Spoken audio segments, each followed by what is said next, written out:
बाक्सा जिल्लानि बेन्दोङाव थानाय तामुलपुर ओनसोलाव कभिड-19 कर'ना भाइरासआ बांनायनिफ्राय बांगासिनो।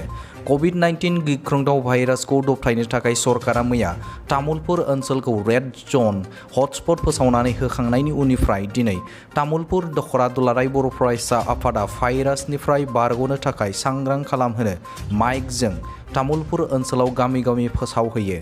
लोगोसे पुलिस बिफान आरो सावस्रि बिफानजों सावरायनानै हाथाइ बाजार गला अफिस बायदि गासैखौबो सेनिटाइजार सारनो थाखाय खावलायहैयो। दिनै तामुलपुर दखरा दुलाराय बर' फरायसा आफादा मोनसे गोनांथार हाबाफारि लादों। आथिखालाव बुहुमनाङैनो साग्लोबसारनाय जे कभिड-19 एबा कर'ना भाइरास बेनि साग्लोबसारनाया भारतबर्षजों लोगोसे आसामावबो बेयो बारानिफ्राय बारा जादों। बेजों गोबां सुबुंनि जिउ जोबलांबाय आरो बेजों माखासे कर'ना भाइरासजों साग्लोबजानाय जे बेरामिफोर बिथांमोना थैनायजों जुजिगासिनो दङ आरो बे बेरामा एबा बे भाइरासआ आथिखालाव आसामाव जोबोद गोसारगासिनो दङ। मोन 7 जिल्लाखौ रेड जन हिसाबै आसाम गभर्नमेन्टआ फोसावदों एबा सिनायथि खालामदों। बेनिनो बाक्सा जिल्लायाबो रेड जन महरै सिनायथि जादों। बाक्सा जिल्लानि तामुलपुर ओनसोलखौ मोनसे हटस्पट एरिया हिसाबै फोसावनाय जाबाय।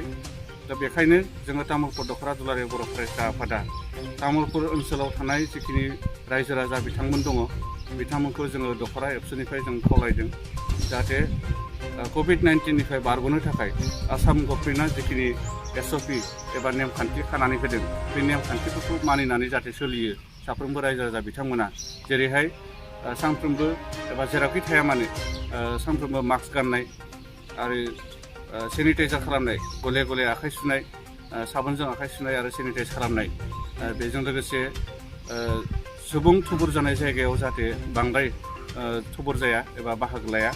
बेनिफ्राय जों गोजानाव थानो थाखाय रायजो राजा बिथांमोनखौ खावलायनानै दिनै माइकनि गेजेरजों जोङो मोनसे फोसावथाय एबा एनाउन्स खालामदों आरो रायजो राजाफोरखौ जों खावलायदों।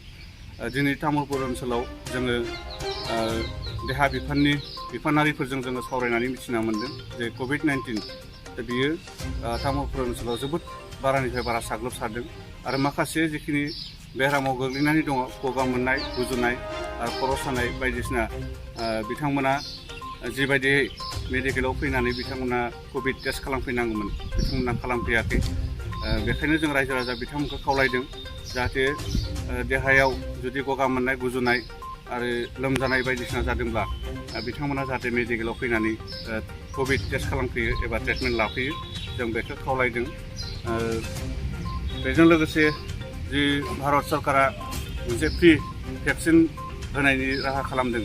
दा बे भेक्सिना दासिम तामुलपुर ओनसोलनि बा गुबुन मेडिकेल एबा साब सेन्टारफोराव बे भेक्सिन होनायनि राहाखौ खालामगासिनो दङ आरो बेवहाय जाहाथे रायजो राजा बिथांमोना जाहाथे भेक्सिन लानो थाखाय आवगायबोयो बेखौ खावलायदों।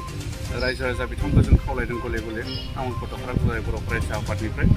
लोगोसे तामुलपुराव जेसेबांखिनि जों हारि माहारिनि सुबुंफोर दङ जों बिथांमोनखौबो खावलायदों जाहाथे कभिडनिफ्राय बारग'नो थाखाय बा कर'ना भाइरासनिफ्राय बारग'नो थाखाय जिखिनि आसाम गभर्नमेन्टआ होनाय जे नेमखान्थिफोर बे नेमखान्थिफोरखौ जाहाथे मानिनानै सोलियो।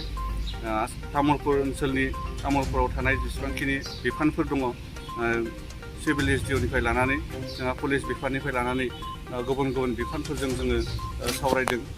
बिथांमोना जाहाथे तामुलपुर ओनसोलखौ कभिडनिफ्राय उदां खालामनो थाखाय बिथांमोना जाहाथे नाजायो, गोख्रों राहा लायो जों बेनि थाखाय खावलायदों आरो रायजो राजा बिथांमोनखौबो जोङो फिन खेबसेबाव खावलायदों बिथांमोना जाहाथे कभिडनिफ्राय बारग'नो थाखाय माखासे जिखिनि आसाम सरकारा फोसावनाय कभिड प्रट'कलफोरखौ जाहाथे मानिनानै सोलियो।